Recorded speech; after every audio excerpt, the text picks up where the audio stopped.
এতে আবার বুদ্ধির কি আছে? আচ্ছা ঠিক আছে, তোর সাথে কথা কই লাভ নেই, তুই নাইদ্রি ফোন দে, ওরে আসটি কদিনই।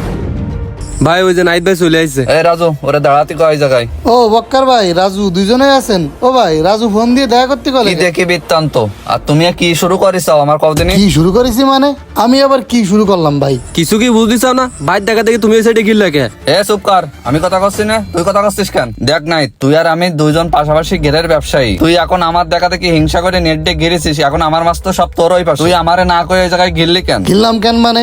তুমি তোমার সাইড গিরিছো, আমি আমার সাইড গিরিছি। তুমি যেরকম ওই সাইড দিয়ে নেট দিয়ে দিছো, আমি ওই সাইড দিয়ে দিয়ে দিছি। আর বিলেন মাছ যা আছে ওর মধ্যে- ভিলেন মাছ এই জানোয়ারে কইলাম নেট দিয়ে ভালো করে গিরতি না, গিরে জানোয়ার সিরা নেট দিয়ে গিরেছে, মাছ সব বাইরে গেছে। আমি ওই জাল পাটি খবর দিবানে দিয়ে আমার ভিলেন মাছ করে উঠানি মান, তুই নেট মেট উঠানি। এ ভাই, তুমি আমার এতে মাছ উঠে যাবা কেন? এ কি তোমার জায়গায় ঘের করেছি নাকি? না তুমি আর আমি পার্টনারে রয়েছি, তুমি আমার এই সাইডে মাছ উঠোবা? কেন বুঝতে পারতেছিস না? আমার বড় বড় রুই মাছ, গিলাস কাপ, বিলাট কাপ সব বেরোই তোর ওই পাশে চলে গেছে। এই জানোয়ারের কইলাম ভালো করে গিরতি, তা না সিরাকে নেট মেটে গিরেছে, মাছ সব বেরোই গেছে। ওই জাল ফাটিতে মাছ সব উঠানি মানে নিয়ে লাস্টে তোর ঝাপুটি মুটি যায় খার মাছ ও দিবানে। গল্প দিলে হবে না ভাই, ওইখানে দুই সাইডে যা মাছ আইছে ও সব আছে আমার ঘেরের তে লাফাই লাফাই গেছে। তুমি তো ওই যাই গিরিছাও, পাটা দিছাও, নেট দিছাও, তাছাড়া হচ্ছে পলির নিচে সুইচ গেট রয়েছে। বড় মাছ তো ছোট মাছই বেরোতে পারে না, বড় মাছ যা আইছে সব আমার এনতে আইছে। ওই দেখো জালের উপর দিয়ে লাভ দিয়ে দেয়। দেখ নাই, আমি জাল পাটি খবর দিছি, মাছ কাটা আমার উঠে দে, নাহলে পরে কিন্তু তোর সমস্যা হয়ে যাবে, আর পরে কিন্তু অনেক ঝামেলা মামেলা হয়ে যাবে। ভাই সে যাওয়াই হোক, তুমি আমার এনতে এসে মাছ মারতে পারবা না, এইটি হচ্ছে আমার ফাইনাল কথা। সে যাও। যাই হোক মানে দেখ পানে তাহলে কি করতে আই? কি করবো আমার দেখার বিষয় না, তোমার সাথে আমি কে যেতে পারবো না। রাজু তাহলে কি বুঝলি?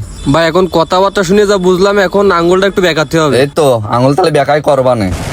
এটা কিন্তু অনেক মারাত্মক জিনিস, এর নাম হচ্ছে হেমোটেক্সিন। এটা দিলে মাছ পুরো ক্লিয়ার হয়ে যাবে সব। নাহিদ ভাই বক্কার ভাইয়ের সাথে ছত্রমিতা করে এই নেট দিয়ে সুইচ গেটটা বন্ধ করে দিয়েছে। এখন বক্কার আর মাছ ওই সাইডে চলে গেছে। এখন ভাই নাহিদ ভাইয়ের কাছে চাইছে, নাহিদ ভাই উল্টো পাল্টা থ্রেড দিচ্ছে। এখন নেট দিয়ে ভাইয়ের ঘেরের মাছ সব ক্লিয়ার করে দিতে হবে, আর ঘেরের ব্যবসাও জায়গা মতো দিয়ে দিতে হবে। এই জন্য তোর টাকা। ঠিক আছে ভাই, কাজ হয়ে যাবে। টাকার কথা কইছেন ভাইরে? আর কাজ শেষ করে সন্ধ্যার সময় আমার সাথে বাজারে দেখা করিস। ঠিক আছে। অত তোর ভাবা লাগবে না, ওটা আমি ভাইয়ের সাথে বুঝবানে, যা কাজ করগে।